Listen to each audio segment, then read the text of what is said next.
This KFAN podcast is sponsored by Builders and Remodelers, exclusive Twin Cities provider of Elements Windows. Get the highest quality windows at unmatchable value. Visit buildersandremodelers.com for more details.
Yard try, left hash by Will Reichert with 11 seconds to go in the first half. The Vikings have no timeouts. Will's career long is 58. Snap spot. Reichert with a line drive bomb. Yes! Wow. It's good! That's a career long for Will Reichert. We have a Tim Jones sighting. Wide receiver left, three receivers right. 3rd and 5 from the Bears, 13. Chicago rushes 4. McCarthy, straight drop to the end zone, and touchdown! Justin Jefferson catches J.J. McCarthy's first National Football League touchdown, and it's 17-12. Williams back to pass. Hey, sacked! They finally sacked Caleb Williams. Javon Hargrave, welcome to the purple and gold. That's his first sack wearing the colors, and it's going to be a loss of 8, making it 2nd and 18. 1st and 10 from the 27 of the Bears. McCarthy out of the shotgun. Blitz is on it, picked up. McCarthy loops it to Jones. Touchdown! He's showtime! And the Minnesota Vikings have taken a 1-point lead. 18-17 Minnesota, 2-point try. McCarthy out of the shotgun.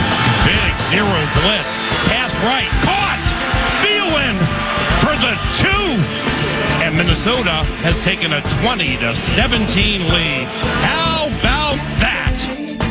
3rd and 1 from the Bears, 14. McCarthy out of the shotgun, milking a 3-point lead. It is a run-pass option. McCarthy takes off to the right, to the 10. Stutter steps at the 5. Touchdown! He's J.J. McCarthy, and he runs for a Vikings touchdown. And the Minnesota Vikings, after that 14-yard touchdown gallop, sending fans home here at Soldier Field. They used to play. Back in the day, you had to be a player that could carry your weight. Trade some ink, so when they made a mistake, they don't believe it on tape. And to this day, my ass still shakes. You couldn't just cram and jam on the ram and get on stage and press play in front of all them fans. No way. You had to have a band that could really play, and that's how I feel. Cause this is no placebo, it's a real deal. Call it BCB. I think it's collective with the common objective to keep it connected every single day. Oh, so can they?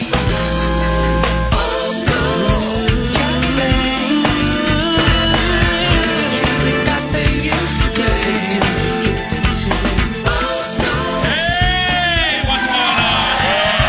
Yeah, alrighty. 1-0 radio is in the air. Good morning, ladies and gentlemen. And welcome to Buff. Sorry, we have a couple of newbies here, and they have braces and/or fillings that clearly have infiltrated the microphone at Coon Rapids and the Friday football.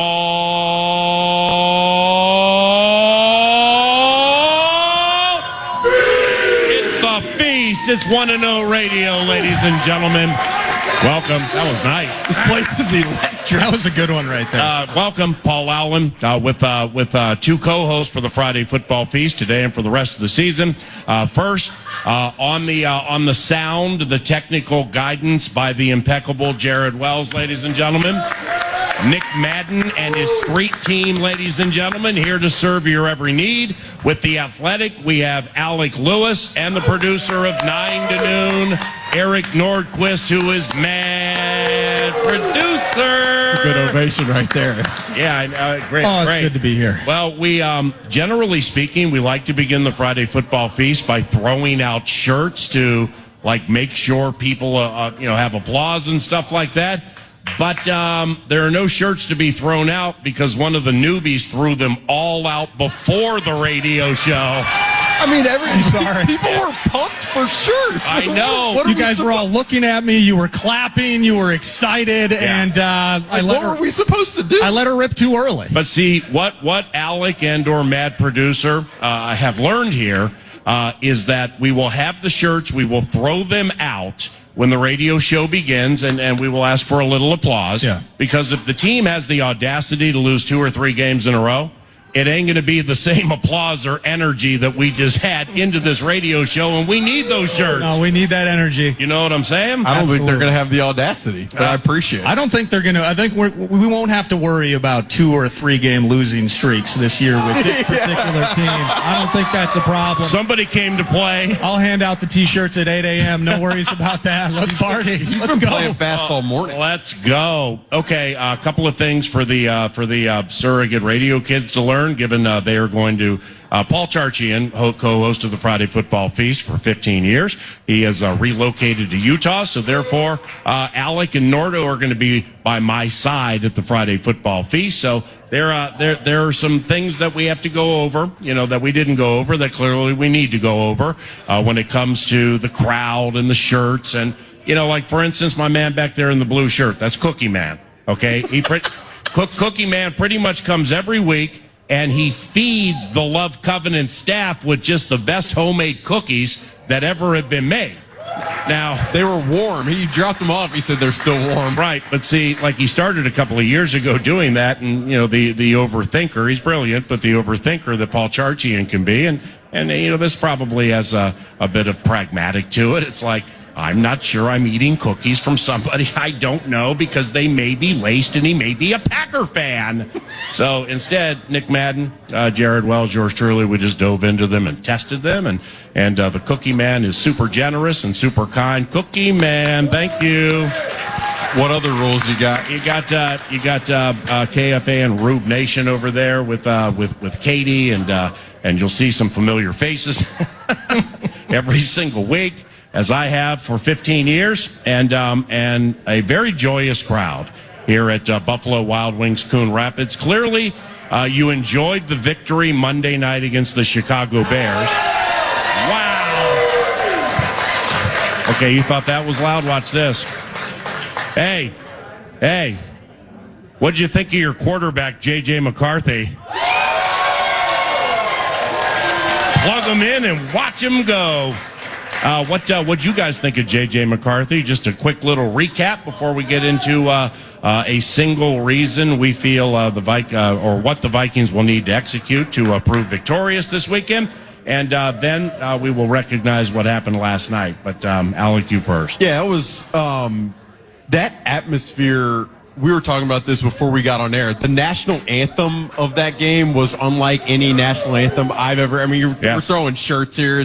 But I will never forget. Attention span's going to be a problem with one of the new co-hosts. It's never a problem with you anyway. So it's good. It's good. Yes, took a shot at the host. Look, J.J. McCarthy. I will never forget the sideline reaction after he ran that zone read touchdown and the 20 people who ran down there to celebrate with him. Justin Jefferson squealing, running over to him. And then, on the sideline, you had every equipment staffer, every, sideline coach, everybody celebrating with him. And it was just special. That entire atmosphere was special. And this, PA and Nordo. like the culture that Kevin has built to where that type of reaction can happen, it almost like at some point it doesn't surprise you. I told my dad, I was like, I almost want to call these wins O'Connell's, like just close game win, come back. Like it's just what they do at this Brian point. Flores would greatly appreciate that. And Brian Flores did a hell of a job Monday night too. It should be said, but to see JJ respond the way he did was really not that surprising because of what people have talked about with him for a long time, but special, really. All right, the con. I think I knocked somebody's beer over there. I've done that. It happens. I'm sorry. I did it last week. How am I supposed to actually focus? You guys are throwing shirts. All right. 11:54, one's on me. Yeah, this thing is just, it's so scattered and off the rails right now, but it's okay. 26-9 in one-score games, by the way. Overall, 26-9. I think it's like the second best in NFL history. 9-1 last year and 1-0 this year, so 10-1 over the last. And here's the thing about one-score games. Like you hear nationally, sometimes people will say, "Well, at some point that's going to regress." Well, what I would say is every game in the NFL is a one-score game. Like if you watch on Sunday, it's going to come down to one possession. Yeah. And at some point, including that disaster last night. Oh wait. But if you win these at the clip that they do, at some point you just have to credit the staff for their ability to win these games. And again, like I mean, at some point we'll see if they can keep it up. But I expect with this coaching staff to be able to. You're about to throw another shirt. Yeah, watch. Okay, open to the feast. Take two. Good morning, Buffalo Wild Wings, Coon Rapids, Friday football feast. Anybody want a T-shirt? See, that's how it works, kiddos. And, man, holy cow. How many shirts? What are they printing shirts? Can we do anything else for you? I mean, whether we entertain you is, I guess, subjective. Beauty is in the ear of the beholder in this case. However, it can't be disputed that we're here to entertain. We can clothe you. And you can be fed by Buffalo Wild Wings. I mean, we got all the essentials covered at this Friday football feast, don't we? Absolutely, we do. Now, let's start here. With the Minnesota Vikings, the single biggest, if you were to identify a single point or a big thing they need to accomplish this weekend, Sunday Night Football against Atlanta to win the game, what would it be? Nordo, you first. I think for me is the issues that we saw early in game one, that growth process that JJ undertook is how Alec was laying out the atmosphere and everything that went into the Monday night victory. I want JJ set up in a spot where he can be productive early and where we can calm down maybe some of the first night jitters that took place for this team to win on Sunday night, which they absolutely can. Among all else for me is I want to see that growth process carry over into game two, a better start for the QB. I know it's surface level. I mean, that is 2-inch puddle deep. But it's all good. In the same sense, I think what we saw to culminate Monday night's victory, I think that's how you start that game. Kevin O'Connell, specifically through his run here in Minnesota, well, it's his only run as a head coach, scoring on opening possessions, setting the pace, setting the tone, all those one-score victories, all the W's that he's amassed in 3 seasons, a big part of that has been starting fast. So starting fast with the QB being productive, I think that's an absolute A topic on Sunday night. Alec Lewis, give it to us. For me, I start with Ryan Kelly's health. Ryan Kelly is the starting center of this team. He was a massive signing coming from Indianapolis and very under the radar, low key in that game Monday night.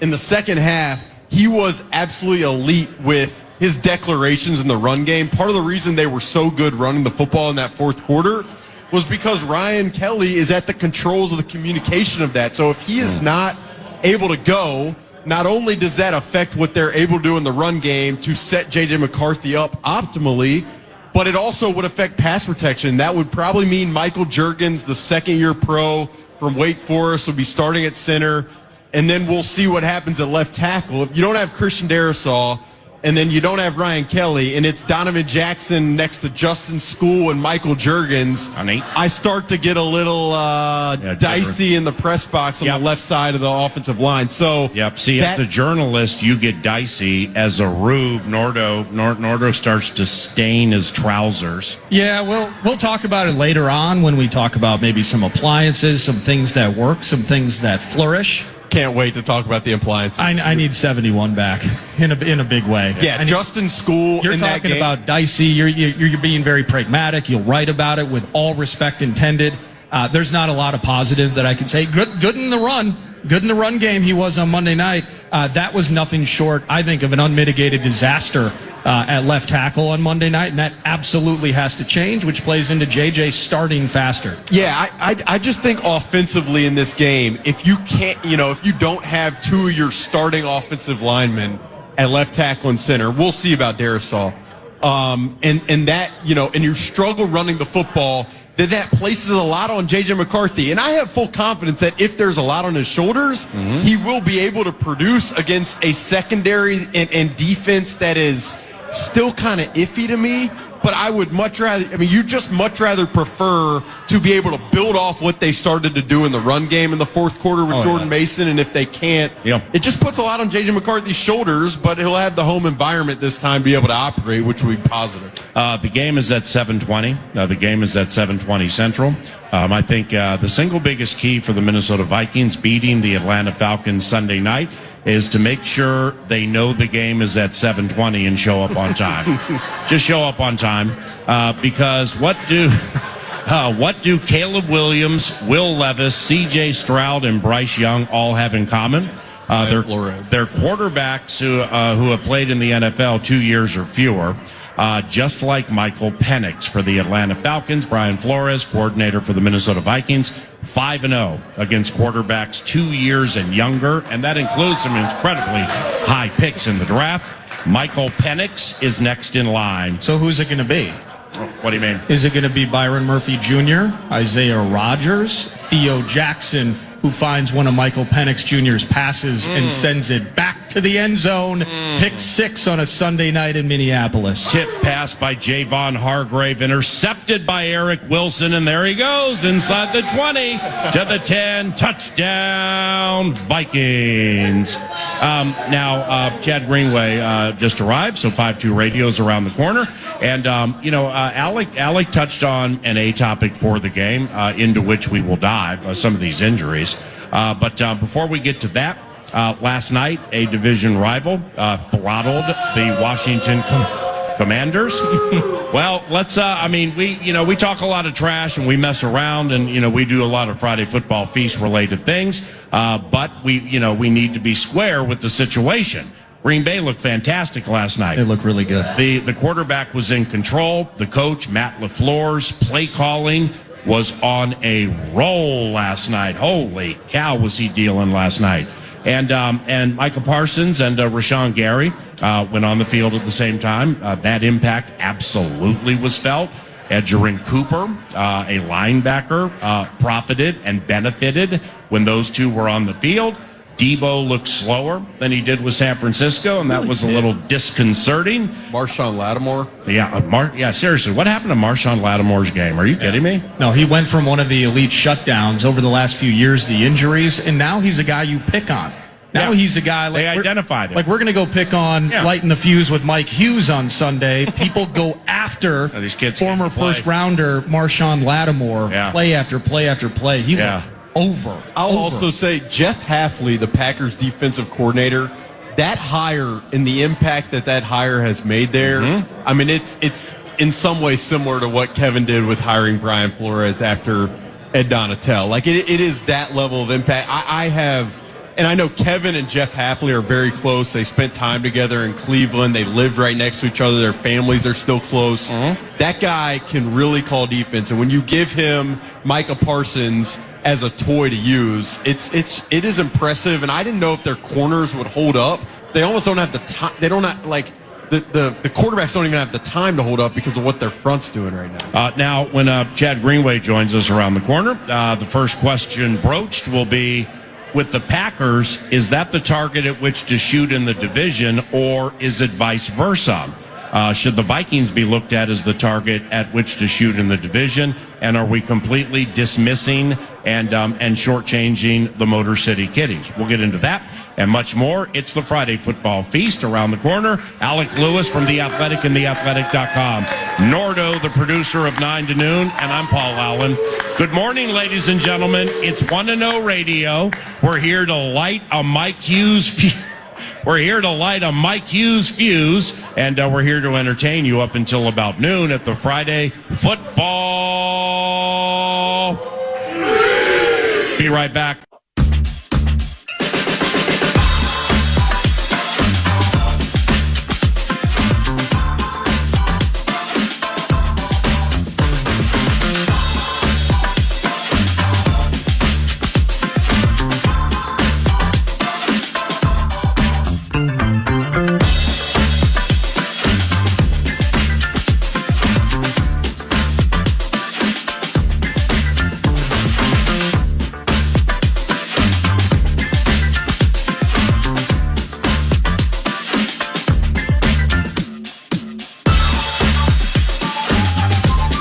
Ladies and gentlemen, one of the true tackling machines in the history of Minnesota Vikings. Can we get a witness?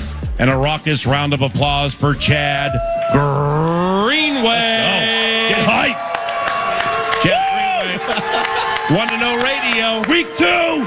Courtesy of Grey Duck Vodka and Grey Duck Spirits.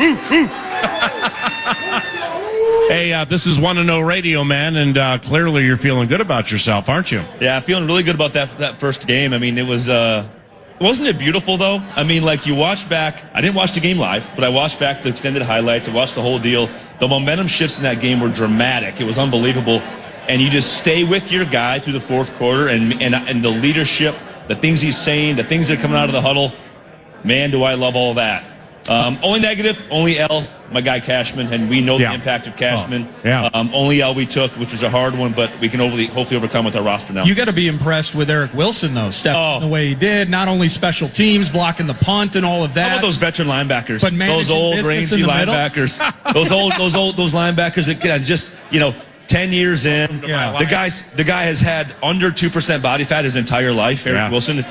One of the most impressive specimens on planet Earth. That's great. He steps in and makes... Nordo and I haven't felt our ribs for 30 years. Yeah, Nordo looks good. He looks great. Really? Come on. I got 2% just flapping around right here. Oh. But this guy comes in, not only plays well defensively, does well, fills a void that, quite honestly, we had a hard time filling last year when Cash was out. Yeah. But also special teams. I mean, just make an impact. The momentum-changing plays in Soldier Field. That place has a weird vibe to it. You know this. It's weird to win there, to go there and get a win opening day on Monday night. People aren't talking about how important and how big that game was and how hard that game was to win in that spot. You know what's weird, though? 6 consecutive W's at Soldier Field. It's because I retired. After I retired, all we do was win. Now, Alec, I believe this is a story at The Athletic. So when you hear us say, for those of you who haven't subscribed for a nominal fee to The Athletic, it's a monthly fee. It ain't that much either. Let me get that free group rate. Don't you have like a coupon? Yeah, don't you have a couple of codes in your pocket? We'll get it to you. Text me, bro. Yeah. He might have some gifts with him. But when I reference his stories, they will be at The Athletic or TheAthletic.com. And I believe this was a story where it was really cool because I missed Kevin O'Connell's middle of the week press conference. But when asked about McCarthy and I think nerves and stuff like that, I like the way you laid it out in the story at The Athletic about Kevin and his response involving Justin Jefferson. For those who missed it, what did you share? Yeah, one of the reporters asked Kevin, what'd you think of JJ's handling of the emotion, McCarthy? And Kevin just directed it to talk about Justin Jefferson maintaining his demeanor throughout the course of the game and not really, being what I think a lot of, showcasing what a lot of receivers would, where you're not getting the ball a ton. You've had 1,000 yards, 5 straight seasons, and you're not catching many passes. I would be curious, for a guy like that, what does that do for teammates when you know your leader, your guy, is not throwing Gatorade coolers or I don't know. I talk about benches. Talk about this all the time. It's like when you in the NFL, when you have 53 guys with these massive egos that want contracts, that want the notoriety, want the stats. How do you capture all 53 egos and say we're going this direction? right? This is the goal. Here's the end goal. Here's what we want to do. And by getting there, we have to remove our ego and our individual stuff. And by the way, if you start winning and playing good, like, hey, all those things are going to happen.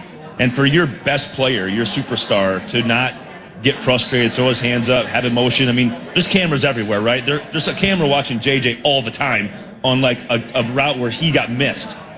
And like, he's not like, oh, come on, or look at me, or throwing his mouthpiece or slamming his helmet. It's like, hey, let's do this thing together. And a young quarterback, man, is that big for their confidence. It's so impressive. And for the sideline, just the emotion and energy of the sideline. But even to go to the next step, Jefferson himself acknowledging as the best wide receiver in the game. I think that's paraphrasing kind of how he put it. Yesterday, yeah. I got to be better. He acknowledged the ball that goes through his hands. He acknowledged the inadequacy. He even took blame on the pick six, saying he either took it too long or didn't cut it off early enough. I forget exactly the particulars of it.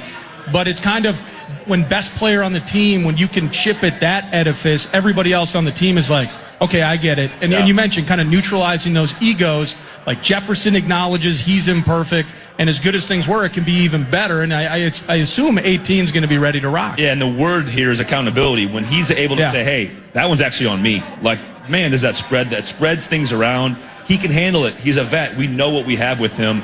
And you look at that pick six, and I was just talking to a fan right here who's getting chanted, JJ after the pick six, right? And the Bears fans are going nuts. If you could only see into the future, and that fourth quarter was coming. But when you see a pick six like that, you know it was an issue, not a talent issue, not an accuracy issue. It was something broke down in the route concept. And by the way, these players are really good. And if you make a mistake, I think Peyton Manning said it in the Manning cast. Like, the guy wasn't even turning his hips and flipping. He wasn't even out of his back pedal. You can't make that throw. There were some errors there from a young quarterback that they all acknowledge, but you're able to survive it on the road and get this massive win, and that's what it's all about, is survive and advance in the NFL. All right, so Blake Cashman and Ty Chandler out for a spell. Now, Nordo mentioned the fill-in for Cashman, Eric Wilson, who Eric's a fantastic story for those who don't remember. He joined the Vikings 9 years ago. Zimmer brought him in as an undrafted guy from Cincinnati. And Eric never started unless somebody got hurt. But every game that he would have to fill in, it was like one sack here. Okay, cool. It was a big sack. Next game, interception. Next game, 2 forced fumbles.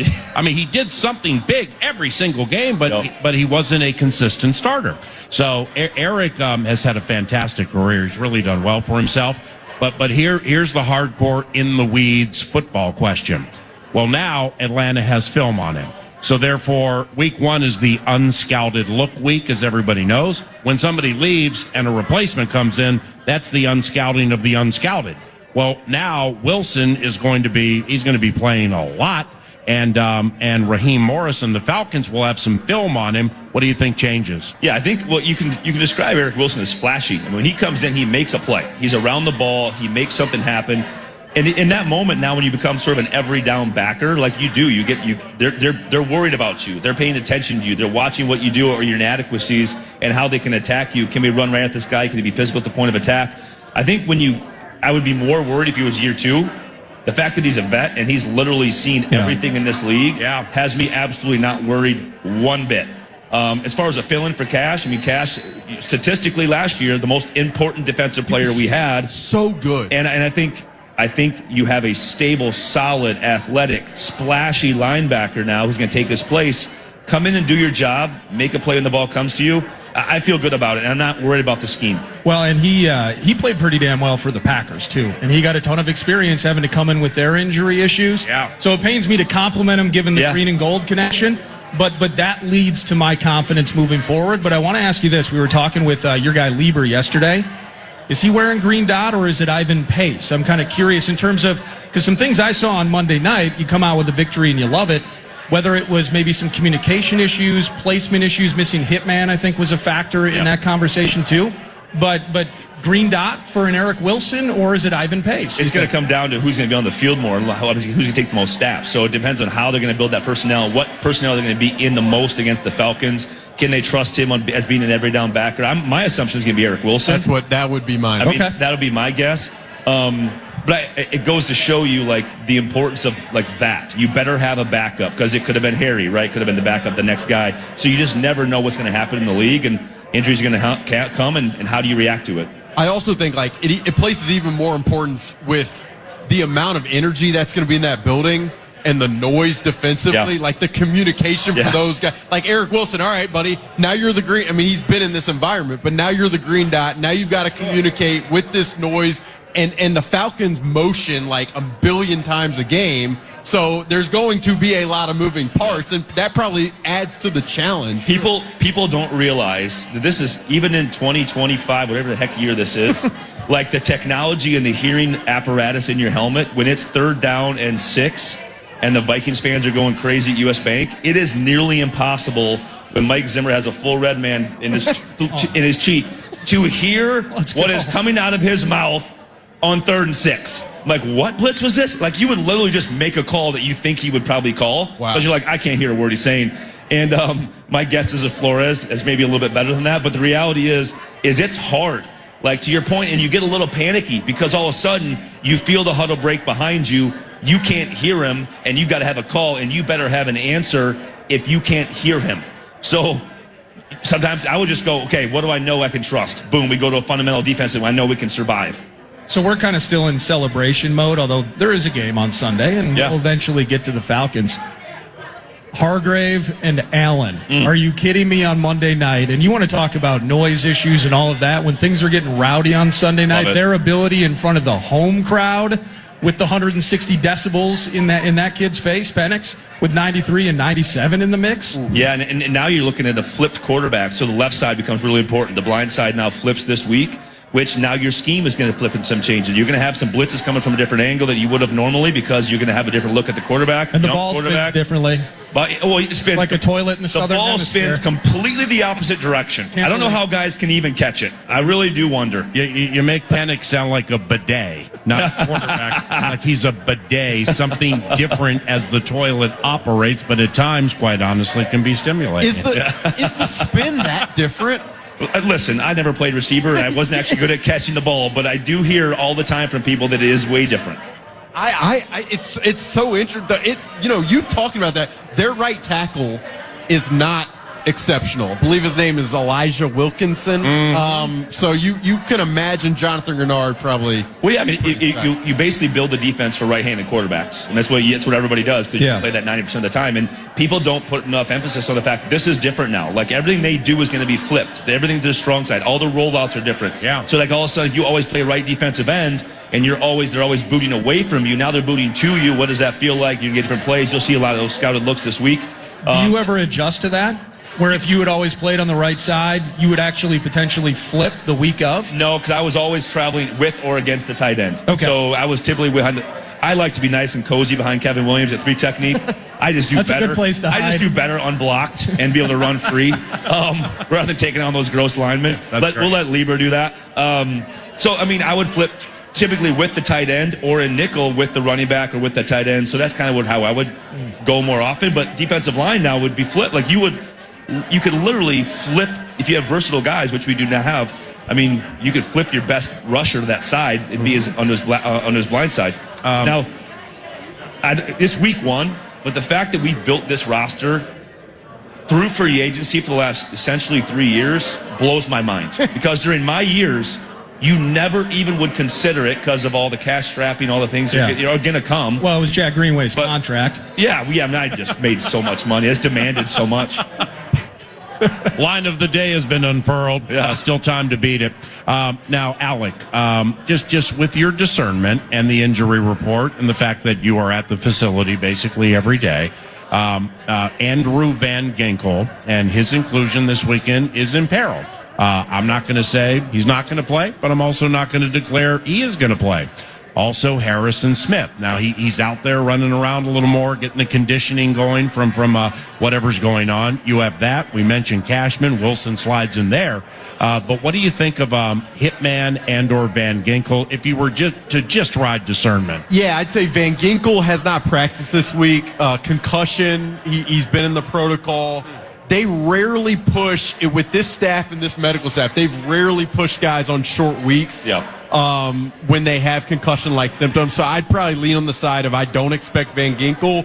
Harrison Smith, I do think there's a much better chance. he was, I mean, I was out there at practice yesterday. He's backpedaling and stuff. And him being back, like we've talked about with the communication, if you don't have Blake Cashman, I think would be huge. I will say this feels like a huge spot for Dallas Turner. Yeah. And, like, to see him be explosive off the edge would be pretty fun Sunday. Yeah, I saw Dallas Turner my trip out to camp. I was like, oh, he looks bigger. He looked his bottom half, was incredibly impressive. You mean that trip out to camp, they laid out the red carpet for your family? Red carpet. Each of your daughters call a play? Yeah, pretty much. Yeah, KOC was like, come on in the huddle. Yeah. Yep, they called Mad Miss America after the gold medal. Yeah. So, yeah, it was the whole thing. But it got canceled on Twitter by about 8 million people. Yeah, but you see Dallas Turner essentially come out and like, okay, this guy can play.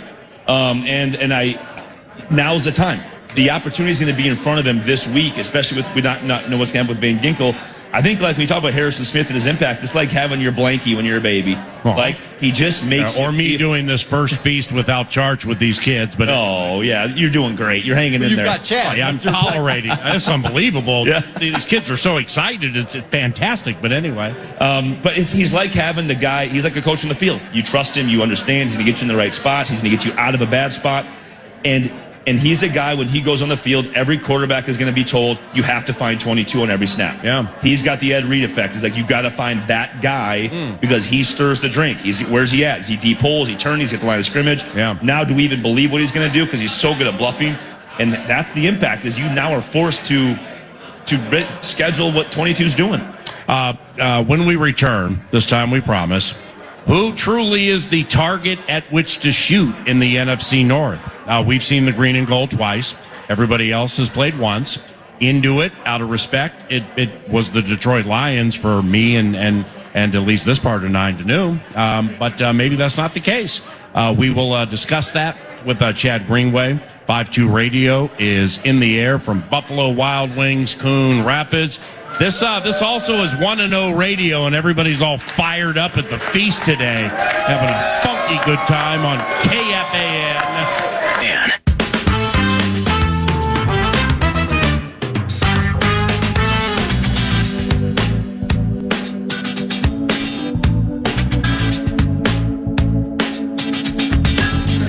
Welcome back. It is the Friday football feast. I have a feeling the 11 o'clock hour is going to begin with a new segment that I have a feeling I don't even really know what to expect with the Ask Alec Anything segment with this crowd. I mean, this crowd is, hey, give yourselves a round of applause, man. You guys are having some unbelievable fun right now. Look at this outfit right here. It's unbelievable. Best ever. Yeah. Buffalo Wild Wings Coon Rapid got all the money today. And with Alec Lewis from The Athletic and Nordo, producer of 9 to Noon, I'm Paul Allen.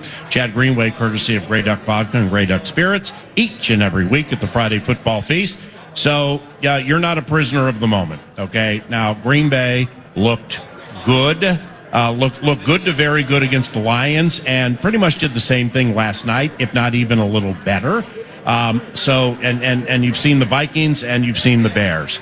So into the season, who did you think was the target at which to shoot in the division? And do you think now it's Green Bay or maybe the Minnesota Vikings? Yeah, I mean, I think everybody would look at the Detroit Lions and how they built that roster and kind of say, hey, we're going to push them back into this spot because of based off what we've kind of seen, not knowing the effect of losing Ben Johnson and how big of an impact that's going to be. Now, again, 1 week, you really don't know. You don't know really what you have, and we can't jump to too many conclusions. I mean, the fact that Green Bay is sitting on 2 really, really good wins against 2 really good football teams, you'd have to push them into the middle of the table right now. I mean, our win on the road is certainly impressive. You come back home and get a win against Atlanta is going to be big, but at the end of the day, like, they've beaten 2 of the best teams in the NFC and in pretty impressive fashion. So at the end of the day, as little as we want to say that ever in the history of the world, you got to kind of give it to them right now. Yeah, and sadly, I have to give it to Green Bay as well. And into the season, we were talking, win totals and over and under. I actually anticipated, and this isn't shocking news, but I anticipated a regression for the Kitties. We still have to see the growth curve of J.J. McCarthy continue. So you love what you saw, and I think you're going to see good things on Sunday night as well. I'm excited. Our team probably will go 2-0 if all things go the right direction. But the lack of change specifically with them, and specifically in a couple of big spots, Jordan Love not giving the game away, and that defensive front, man, I mean, that defensive front is no freaking joke. Yeah, you got Lucas Van Ness all of a sudden jumping out of his skin. Correct, and you're able to effectively, I mean, you get the first along, you give the first along with it. You flipped Kenny Clark, very good player, by the way, for Micah Parsons. And then you got some Colby Woodencat just showing up and new fat guy in the middle making plays. Sadly, I think Green Bay is the team that we got to sweat if we're going to hoist the division crown. How about this weekend, the Lions play the Bears? Both those teams are 0-1. The reaction of the team for the team that loses that game, whether it's Ben Johnson's first year or Detroit's offensive line not being what it's been, like that will be a very interesting game to watch. I am curious, to your point that you made, Chad, earlier, like, was what we saw in the interior Detroit's offensive line what we're going to see all year? Will they improve? Because if that unit, that has been like the calling card of that team, that offensive line, giving Jared Goff time and space and giving the run game room. And if it doesn't, then, I mean, I just don't know what Detroit kind of becomes. Where did Lucas Van Ness go to college? You remember? Iowa State. Oh, no. Yeah, Iowa, right? Hawkeyes. Northern Go Hawks. Iowa, he was a Panther. But I think... You didn't say that the first couple of years of his career when you couldn't find him for the Searchlight. Who? Yeah, then he went to like Des Moines Community College. Funny story is he was actually a backup in Iowa City. Wow. And then he got drafted, and now he's done what he's done in the Green Bay. Right. But point being is, don't jump to conclusions in this league, right? We're not going to jump. It's not a trend if it's 1 week. Just like the way we got that dub in Soldier Field, it's not who we are yet. Like, you got to get 2 to 3 weeks into this league when people start to identify how we can game plan, what do you have, and then, we said the same thing, cautionary tale with Darnold last year. It's like, let's just see what happens after the first quarter of the season, and he just kept finding ways to win football games and to pay the dude, right? Because he found a way. We don't know. It's too early, but at the same time, based off of 2 games and what you've seen and the quality of the opponents we think the Commanders and the Lions are, you got to give it to them. Brian Flores even said yesterday, like, I'm still trying to figure out where to put guys optimally. Yeah. So to that point, like, it is still very much the learning period. But if you can win while it's that first 3 weeks and we're trying to figure it out, that's probably a win. That's probably good. Well, we will conclude our time with Chad Greenway doing something we generally do at the beginning. And it's down memory lane we go. Oh, how good or bad is this going to be? Well, Nordo, I know you did this bit. I didn't have time to get a highlight. No. So you got a low light instead. No, listen. Listen closely, everybody, because you talk about debuts. All right, Chad Greenway's first regular season game. Who was a quarterback? In 2007 was against the Atlanta Falcons. It was at the Metrodome. Now, the Vikings won the game. Adrian Peterson, in a pari-mutuel puzzler, caught, that's right, I said it, caught a swing pass. The unicorn. And got into the end zone like the unicorn. So the Vikings won the game. Round of applause after this. Chad led everybody in the game with 10 tackles, and he also had a forced fumble. Let's go. In your debut. What a debut. So, see, it's not always bad. In 2008, you guys lost to Atlanta, and Chad had 8 tackles and a tackle for loss in that game. In 2011 at Atlanta, now the Vikings didn't win the game. In fact, 2011 might have been one of the worst professional experiences, maybe 2013. 2010 was worse. Yeah, 2010, that's right, with the expectations. Metrodome. That's right. Childress. But 2011 at Atlanta. Moss. How about this? 2011, I mean, Chad just absolutely decimated these birds in a fair amount of these games. 2011, he had 16 tackles and 7 were solo. Let's go. Just get to the ball, make something happen. 2015 at the College Stadium, you guys beat Atlanta at the College Field. You had, but I was out on that. Was I out on that game? No, you were out in like 13, like right before it, something like that. 14, you were out 2014. Yeah, 14 was Teddy's first year. Yep, 2015 at the College Stadium, 5 tackles and just 26 snaps. All right, now he would retire after by percentage though after the 16 and 5 tackles on 26 sacks. That feels like you recognized at that moment it's time to get the girl ready to become a Kentucky Wildcat. Yeah. Right? It was like, you know what, I can rebound really well, so that's okay. Got to do more than one thing really good. Jordan Mason, the closer. Yeah. What are you thinking of Jordan Mason, the closer? I just, when you lose a guy like Ty Chandler for however long that's going to be, is you definitely don't sweat it because those touches now are going to go to someplace else.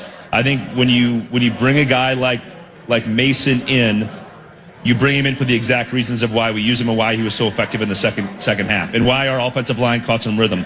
I was trying to explain that what an offensive line is like. It's like they play with momentum. When all of a sudden you get a good chunk on first down, you can get a first down on second down on the second rush, and now you get in some rhythm. Now you get the defensive line moving. Now you're playing downhill, and the communication gets better. It's this unit that the more you play together, the more reps you have together in game in that environment, you just get hot. But you need the guy toting the rock at that time that can do all the things. And when it gets down to be that physical piece, which old linemen just love, it's like I can play downhill. I'm not reacting to you, and I get people on skates and get people moving. Now you have a big back coming behind him that's going to punish them as well. I love him for several reasons, and I'm going to really love him this week. A final thought for Chad Greenway. Alec, you first. Yeah, I would be curious just for you coming off what you saw in the fourth quarter. Like, what do you want to see from J.J. McCarthy Sunday night? I want to see the fourth quarter. I mean, the things you can't teach is the things that we like about this kid when he was at Michigan. The things you can't teach are the things he did in the fourth quarter, that he used his feet when he needed to. He kept it on the little read option play, which, man, I mean, I should bring my VHS highlight tapes of 9-man football back in the day, and that little read option, that little keeper. Yep, Abdul Hodge ran it well. Yeah, but listen, when you don't see that very often in the league, it's hard to defend those little nuances of like, hey, he can keep it and run for 20. Yeah. Those little things that you're willing to do, and KOC's not going to do it. We're not going to live with it, but he's going to bring it out at the right time. That's what it was perfect. That call in that time and using him in the red zone, that athleticism, it was very good. But the emotion of the player in those moments with JJ is what we love. Like that whatever it is. Wow. You define the aura. The aura, that ability to come in and Aaron Jones, a vet who's played with some of the best players in the league's history, comes in and says, this guy just says some things at times when you're like, that was really poignant and good and well timed. Yeah. And like the confidence in himself, you just love it. And I see better than I hear, right? So it's like, hey, let's have it happen again in week 2. And how quickly does a guy endear himself in that respect as the young kid? We've talked about leadership before, and he can wear the C, and there's like 8 or 9 captains on the team. Yeah, it is 12. It is a go out and prove it type of scenario. Is it moments like Monday night that helps probably shorten the process of, I believe in number 9, and when he speaks, I'm going to listen? Yeah, it's not. It is the day and age of everybody gets a trophy, so you can have it. Everybody gets a C on the jersey. Were you ever? See, you get a C, and you get a C. It's Were like you Oprah. ever a captain? I was a captain, several years. Well, you're making it sound like you never scoffed were. at that question. like you're in Iowa, and they anointed Liddell Betts to be a double captain. Hey, Liddell can play now. He was a captain when I came in as a freshman. Mm-hmm. But you make him that. You put the C on his chest for a reason, because he's been this guy in the building for a year. They didn't just decide one week and say, hey, you're the captain because you play quarterback. He's been this guy, whether he's sitting out because of injury, in meetings. Now he's gone through a full offseason. He's gone through training camp. Like, he's earned it. And you have to earn that C on your chest in this league. I mean, it really does matter. And you can't walk into a huddle and say these things. There's a lot of guys, if they don't believe you, like shut up, call the play, let's go. That's clearly not the situation here. Grey Duck Vodka, Grey Duck Spirits, anything taking place this week? I think we got to sell this sweatshirt as many times. Yeah. I wore it 2 weeks in a row. I'm just going to keep it hot. I didn't wash it, because we're 1-0. So let's just ride this thing out with the Grey Duck sweatshirt. Got it. Grey Duck Spirits, go buy them. You guys all know they're the best. Minnesota-based. I mean, we got a purple on the label. Yeah. I mean, it just makes too much sense. Chad Greenway, ladies and gentlemen, weekly at the Friday Football Feast. Thank you, brother. Have a good weekend, okay? When we return, the fantasy football portion of the equation will be celebrated, and we have some Bikes Bites coming up a little later. We also have a very special guest who is joining us within the next half hour. He's in here from the East Coast, and I interacted with him on the social media machine known as X last week and invited him to the Friday Football Feast because he's in town, and lo and behold, he came. we will reveal who that is. How around is the corner. Howie Roseman? Howie's doing great. He's going to be here talking about the art of drafting on Saturdays and just what goes into it. That's Alec Lewis with Nordo, producer of 9 to Noon. I'm Paul Allen. Buffalo Wild Wings, Coon Rapids. That's the destination today for the Friday football feast.